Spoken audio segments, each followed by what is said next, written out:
கணவன் மனைவி இருவரும் சேர்ந்து அல்லது கணவனோ மனைவியோ இந்த விரதத்தை மேற்கொள்ளுகிற போது அது எப்படி அந்த விரதத்தை இருக்கணும்? காலையில இருந்து சாப்பிடாம இருக்கலாம்.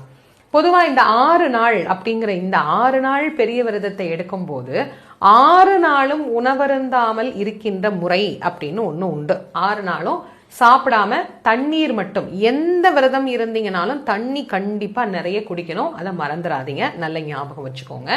எந்த விரதமாக இருந்தாலும் தண்ணீர் நிறைய அருந்தினால்தான் இந்த உடல் மிக அற்புதமான இயக்கத்தை நமக்கு கொடுக்கும். அதை விட்டுட்டு நாம தண்ணி குடிக்காம இருந்தோம்னா உடலுடைய இயக்கங்கள் மாறுபட்டு போயிடும். அதனால தண்ணீர் குடிக்கலாம். அல்லது பால் விரதம் அப்படின்னு ஒண்ணு உண்டு. அதாவது காலையில முருகனுக்கு அபிஷேகம் பண்ணின பால் அல்லது மாலையில அபிஷேகம் பண்ணின பால், இந்த 2 வேளையும் பால் மட்டும் குடிச்சிட்டு விரதம் இருக்கிறது அப்படின்னு. சிலர் பால் பழ விரதம் அப்படின்னு ஒண்ணு எடுப்பாங்க. அதாவது பாலும் பழமும் சாப்பிட்டுக்கலாம். இப்ப காலையில நம்ம வீட்டுல இருந்தாலோ சரி, கோவில்ல போய் விரதம் இருந்தாலோ சரி, காலையில ஒரு டம்ளர் பால், 2 வாழைப்பழம் இல்லைன்னா ஒரு ஆப்பிள், என்ன பழம் கிடைக்குதோ அந்த பழத்தோட விரதம். இரவுக்கு பழம் பால், மதியம் வேணும்னா ஒரு பழம் இல்லைன்னா விட்டுறலாம். இது பால் பழ விரதம் அப்படின்னு சொல்றது.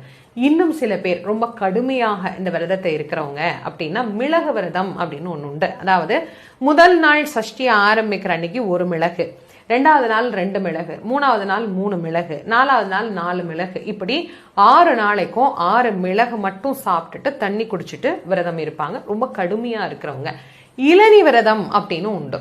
இளநி குடிச்சிட்டு விரதம்.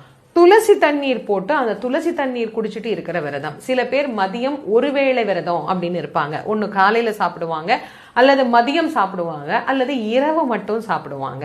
இப்படி பல்வேறு வகையான விரதம் இந்த சஷ்டியில